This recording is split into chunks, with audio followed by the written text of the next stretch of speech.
এমনকি কিছু কিছু কাস্টমারের রিভিউ রিসার্চ করে পাওয়া গিয়েছে যে ইনি এক সময় বাংলাদেশি 3 পিস পাকিস্তানি বলে বিক্রি করতেন। স্টার ওয়ার কাকে বলে? যে যুদ্ধ মহাকাশে হয়। নেভার এন্ডিং ওয়ার কাকে বলে? যে যুদ্ধ অনলাইনে হয়।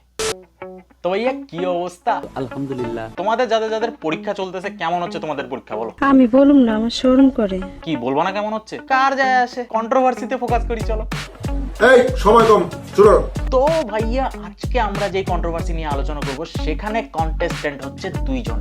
ফার্স্ট পারসন সাহস অনেক বেড়ে গেছে সবার, যিনি নিজেকে ব্র্যান্ড প্রমোটার হিসেবে পরিচয় দিতে ভালোবাসেন। বললেই হলো। তবে আমাদের একটা বিষয় জানা উচিত, একজন সোশ্যাল মিডিয়া ইনফ্লুয়েন্সারকে মানুষ এতটা হেট দিচ্ছে কেন? মনে আছে ওই আমার বন্ধু বদনজর কবিরের কথা, আমরা যে বন্ধুগুলা আগলিয়ে রাখতাম। তো এখানে যার নাম নেওয়া হয়েছে তিনি একজন সোশ্যাল মিডিয়া ক্রিয়েটর ছিলেন। বারিশা হককে নিয়ে ভিডিও বানানোর পর তাকে জেলে পাঠানো হয়।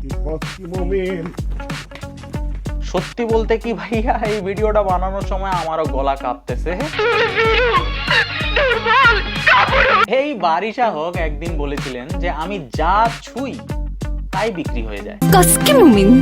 অপরদিকে আমাদের আরেক কন্টেস্টেন্ট, যিনি একজন নারী উদ্যোক্তা, ব্যবসার খাতিরে 24 ঘন্টা থাকতে হয় লাইভে। তাহলে ভাইয়া বুঝে নেন ঝগড়ার পিছনে কারণ কি। এটা কোনো কথা ইয়ার? এমনকি কিছু কিছু কাস্টমারের রিভিউ রিসার্চ করে পাওয়া গিয়েছে যে ইনি এক সময় বাংলাদেশি 3 পিস পাকিস্তানি বলে বিক্রি করতেন।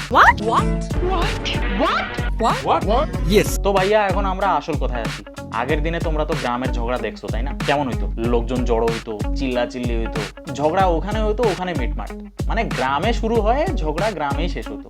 কিন্তু এখন চলে যায় ইনস্টাগ্রামে। কেসটা তুমি ধরেই ফেলেছো। এদের মারামারি দেখে মনে হয়েছে যে এরা দুজনে একই গ্রামে।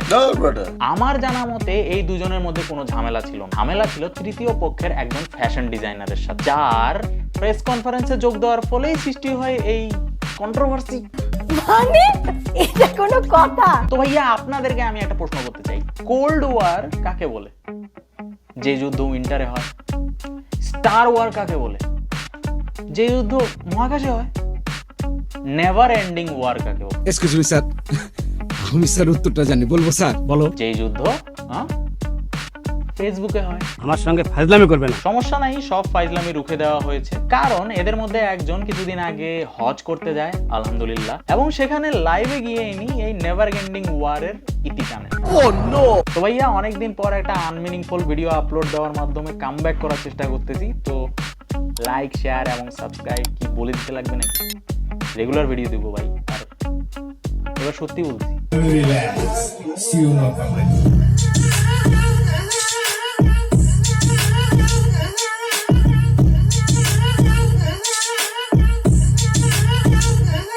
Relax.